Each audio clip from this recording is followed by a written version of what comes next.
Iba to si Sir, mga nakaraang taon, nandito to si Sir. Ito yung hari ng Semblang. Ito yung kada buwan na ata, nasi-Semblang to. Ilang Semblang ka? Isang taon, apat yan. Ito yung hari ng Semblang. Ito naman ngayon, ang kaso naman ni Sir, naglaro siya kagabi. Taga rito lang to, hindi to malayo. Kasi lang yan, no? Kaya, Roy, maplusan mo nung pao. Sila ni Morelio. Yan magkabit ba? Kajoy. Hari ng Semblang, bumalik. Sa loob ng isang taon, na apat magkakasunod. Pero matibay, kaya nyo, still alive. Ngayon nag-basketball daw siya. Anong ginawa mo? Nag-basketball ka? Kagabi. Ano lang, yung parang tumakbo lang eh. Tapos mga pass break sana, hindi. Parang nalanganin ako. Alam mo kasi, kumbaga, ang tagal mo nang hindi nakakapaglaro. Tapos, nabiglayan yung mga joint mo. Pero pangkaraniwan yung nararamdaman mo, kagabi ka napilay, kagabi sumakit. Pagising mo ng umaga, parang nakalak yung balakang mo. Ah, sakit oh. Ganun yan. 3 araw yung ganyan kasakit. Hindi yung ito, nung pag ano kaagad, naramdaman ko rin sumakit. Ayun na nga tapos pagising mo ng umaga, yun yung pinaka-retaliation, sasakit pa lalo yun. 3 araw yan na ganyan. Pero pag na-adjust na yan, mamaya, ihina na yan, habang lumilipas yung 3 araw, pahina ng pahina. Yung ganito, habang lumilipas yung 3 araw, hanggang sa hanggang matagilid.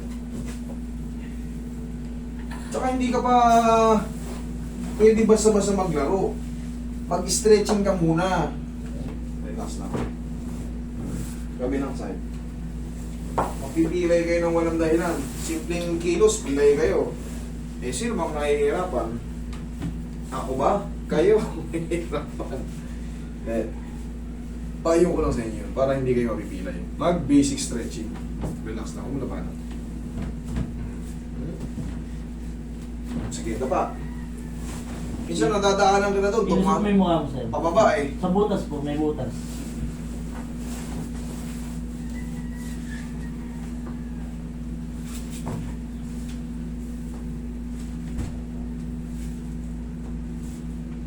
Pero lahat ng semplang nito, dito niya dinala. Tamo, naayos ko.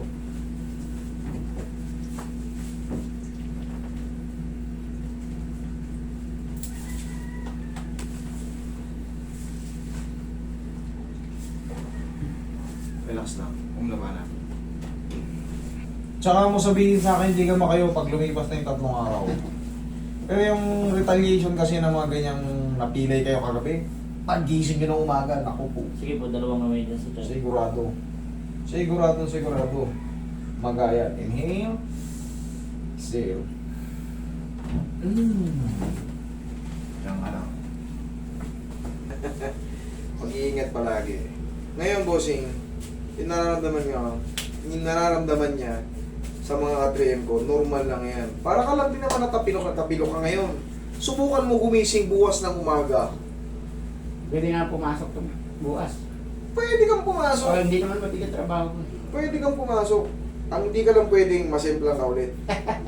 Mag-iingat. Tandaan nyo palagi may nag-aantay sa bahay. Tagilid muna. Pagtatayo, tagilid. Tukod ng sikot, tukod ng kamay. Paganto. Tukod mo. Yan, baba. Baba ito. Upo na. Tukod mo yan. Yan. Baba mo pa. Yan ang tamang pagtayo. Okay? Pwede nang uminom alak to. Pwede na? Uminom ang alak.